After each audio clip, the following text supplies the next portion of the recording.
Olá galera, bom dia! Hoje nós vamos dar continuidade aos nossos devocionais no livro de Apocalipse. Vamos fechar o capítulo 2, nós estamos na seção das cartas às 7 igrejas da Ásia. Essas cartas, quem escreveu foi o apóstolo João, a pedido de Jesus Cristo, o Cristo glorificado, para trazer elogios, advertências, críticas e promessas a estas igrejas. Nós já falamos nas nossas conversas anteriores que as cartas às 7 igrejas representam a totalidade da igreja. Então essas cartas podem ser aplicadas facilmente a qualquer igreja, em qualquer tempo, em qualquer lugar. Elas servem para que nós venhamos analisar a nossa vida e ver se nós estamos de acordo com a vontade de Jesus Cristo, o dono da igreja. Sem mais demoras, vamos ao texto bíblico. Apocalipse capítulo 2, a partir do versículo 18. Olha só. Escreva esta carta ao anjo da igreja em Tiatira. Esta é a mensagem do Filho de Deus, cujos os olhos são chamas de fogo e cujos pés são como bronze polido. Já temos que dar uma pausa aqui para trazer explicação sobre essa apresentação de Jesus à igreja. Olha só, a mensagem que é Filho de Deus, aqui fala de duas naturezas, a natureza humana e a natureza divina de Cristo. O Deus, o Verbo que se fez carne, habitou entre nós e entregou a sua vida para morrer pelos pecados daqueles que creem. Essa é a apresentação. Aquele que tem poder para salvar todo aquele que nele crê. E tem a descrição, os olhos são como chamas de fogo. Aqui chamas de fogo se refere ao poder de Jesus de analisar todas as situações, discernir entre o certo e errar, refere-se à sua onisciência. E pés como bronze polido faz referência ao seu andar reto. Aquele que cumpriu toda a lei de Deus e por isso tem a capacidade de analisar, de julgar com justiça, com retidão, qualquer procedimento de qualquer ser humano criado por Deus. Ok? Versículo 19, vamos lá. Sei de tudo que você faz, vi seu amor, sua fé, seu serviço, sua perseverança e observei como você tem crescido em todas essas coisas. Esse versículo está trazendo um elogio à igreja de Tiatira. Enquanto a igreja de Éfeso foi censurada por deixar o primeiro amor, a igreja de Tiatira cresce em todas essas coisas, né? Eles crescem na fé, no amor, no serviço, na perseverança.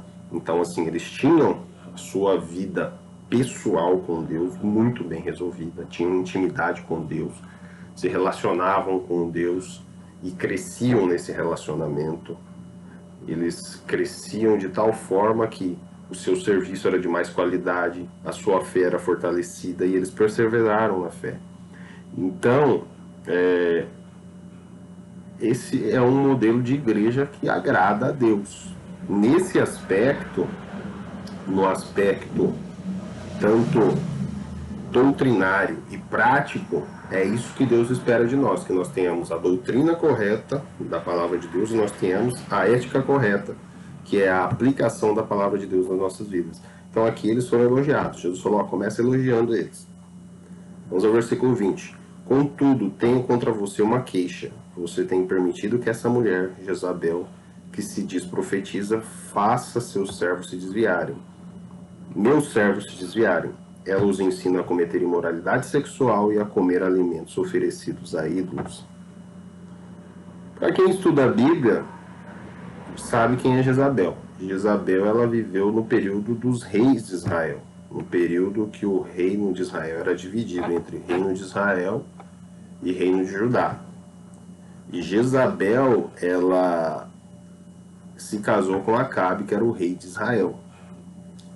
E ela induziu Acabe à adoração aos ídolos, trouxe sobre Israel a adoração aos ídolos, fez com que Acabe se desviasse dos mandamentos de Deus e levasse o povo a pecar.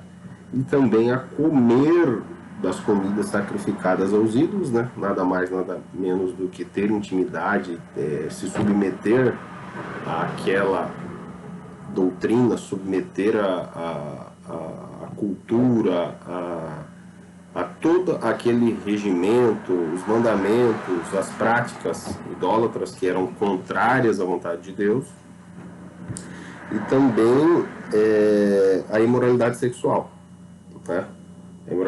A imoralidade sexual é toda a prática contra o padrão estabelecido por Deus. Agora a gente faz a pergunta, né? Qual é o padrão estabelecido por Deus? O padrão estabelecido por Deus é que o sexo tem que ser entre homem e mulher e dentro do casamento. Então toda prática que desobedece a esse padrão é imoralidade sexual.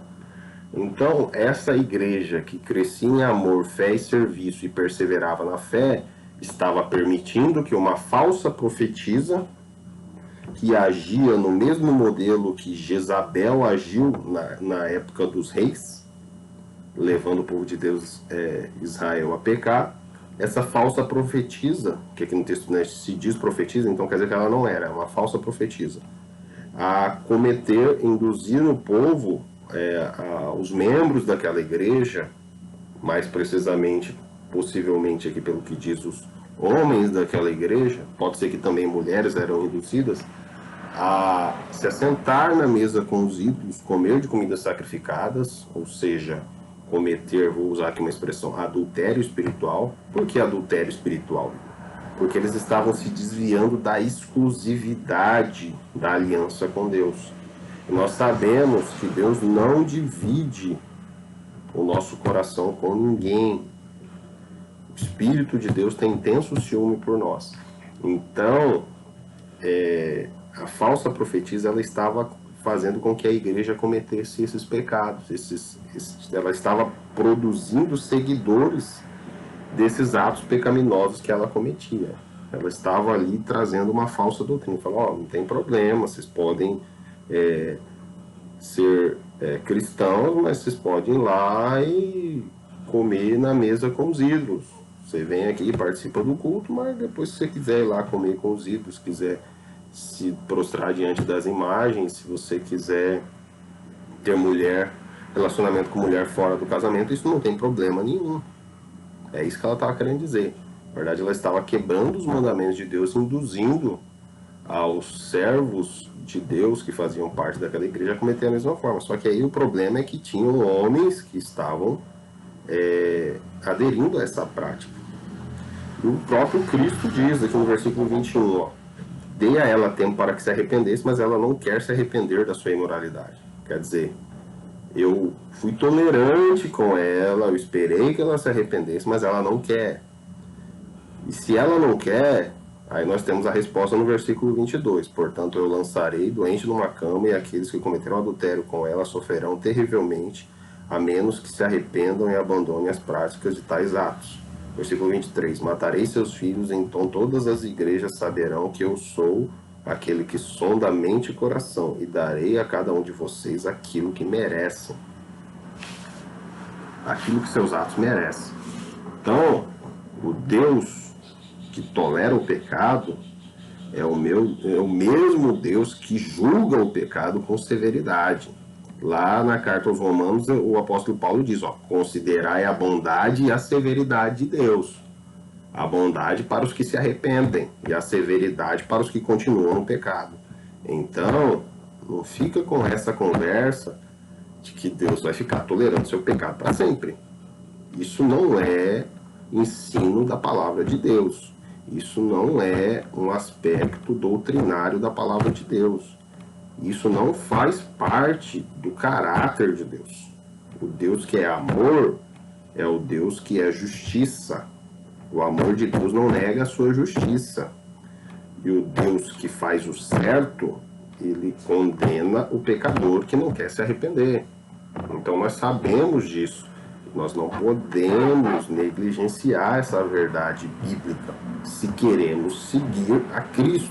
Por isso Cristo está trazendo essa exortação.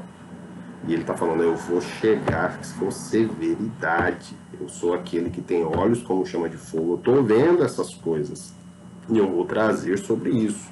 Eu sou aquele que tem os pés como bronze polido.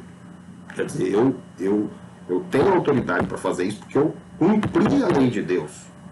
Por isso que Deus, o Cristo, né, Jesus Cristo, ele se fez homem para cumprir toda a lei de Deus, para ele mesmo se tornar a lei. Ó, se vocês obedecerem a mim, se vocês praticarem aquilo que eu pratico, se vocês acreditarem naquilo que eu fiz por vocês, então vocês serão salvos.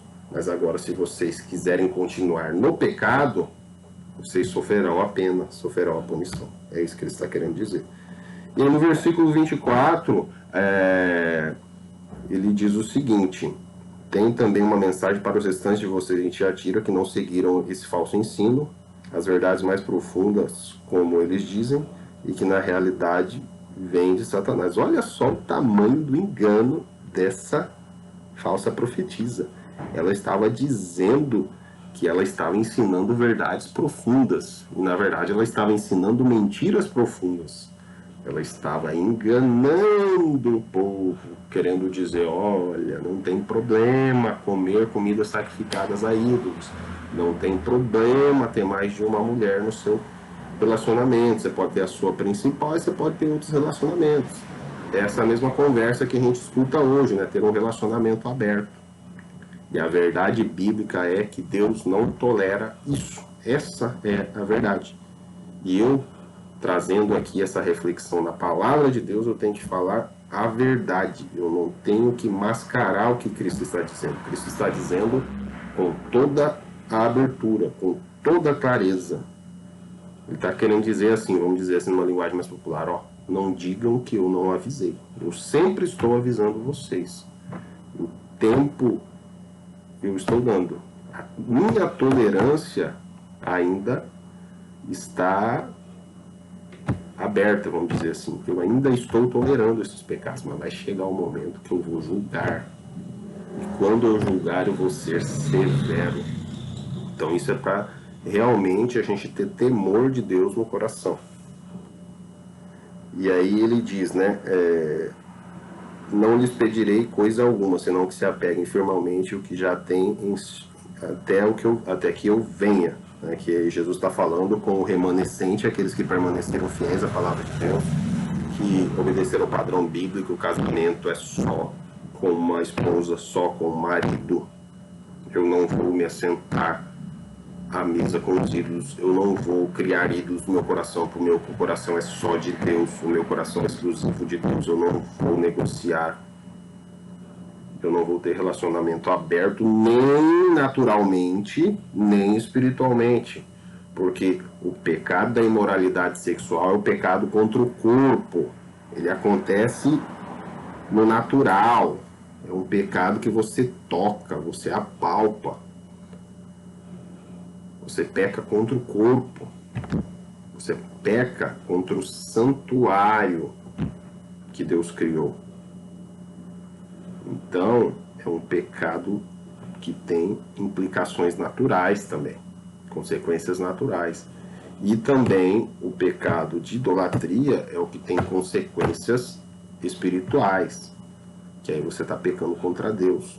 Na verdade, todo pecado é contra Deus, mas a diferença é a intensidade da gravidade. Se o pecado ele é mais grave, ele tem um juízo mais grave. Se ele é um pecado, vamos dizer assim, mais leve, ele tem um juízo mais leve. Tem diferença de intensidade. O pecado ele é um só, mas existe diferenças de consequência, isso é fato. Nesse sentido, a gente pode dizer sim que existe pecadinho e pecadão. Tudo é pecado, mas tem intensidade de consequências. Um pecado contra o corpo, ele não está no mesmo nível de um pecado contra Deus. Um pecado de imoralidade sexual não está no mesmo nível do que um pecado de adultério sexual espiritual. É isso que eu queria dizer. O pecado de imoralidade sexual não está no mesmo nível de um pecado de idolatria, que é considerado adultério espiritual na Bíblia. Então a gente tem que ter consciência disso sim. E nos versículos 26, 27, 28 e 29 temos a conclusão da carta, que é a promessa de Deus aos que vencerem, aqueles que permanecem firmes, fiéis na palavra. Ao vitorioso que me obedecer até o fim, olha, obediência.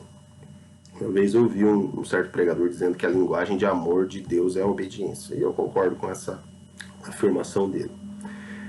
Ao vitorioso que me obedecer até o fim, eu darei autoridade sobre as nações. Ele as governará como cetro de ferro e as despedaçará como vasos de bronze. Ele terá a mesma autoridade que eu recebi de meu Pai, e também lhe darei a estrela da manhã.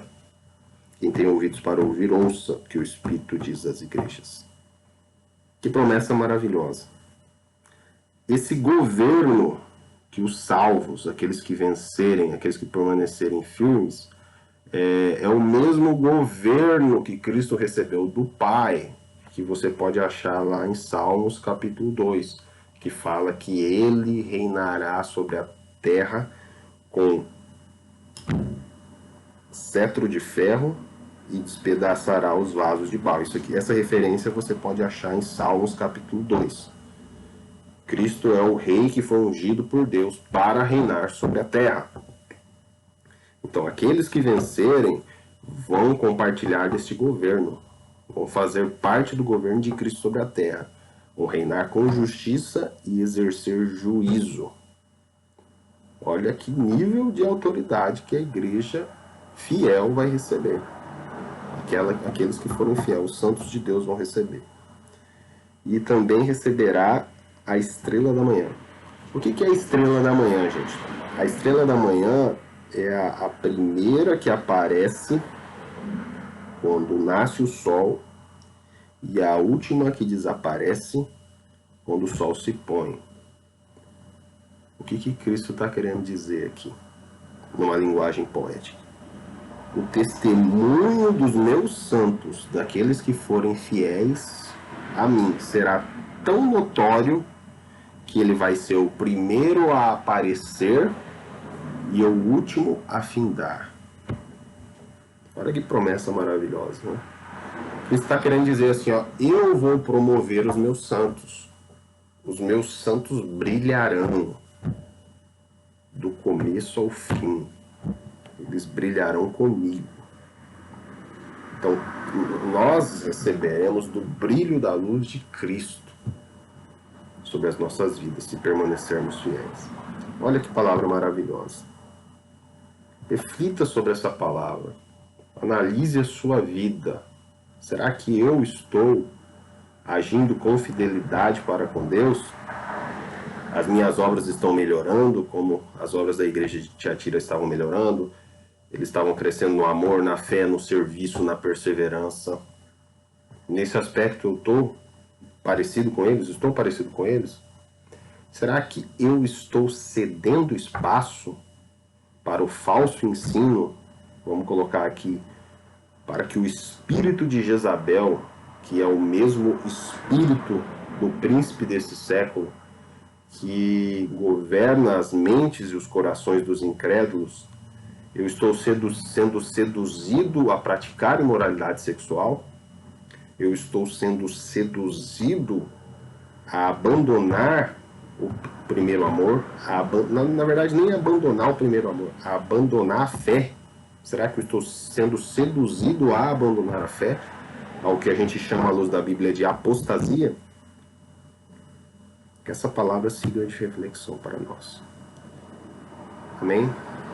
Seja você, meu amigo, que é seguidor de Cristo ou não, se você tiver contato com essa mensagem, se você tiver contato com essa palavra, eu só te peço duas coisas. Curta essa mensagem, compartilhe nas suas redes sociais, porque nós estamos precisando da verdade de Cristo. E você que é cristão, faça mais ainda.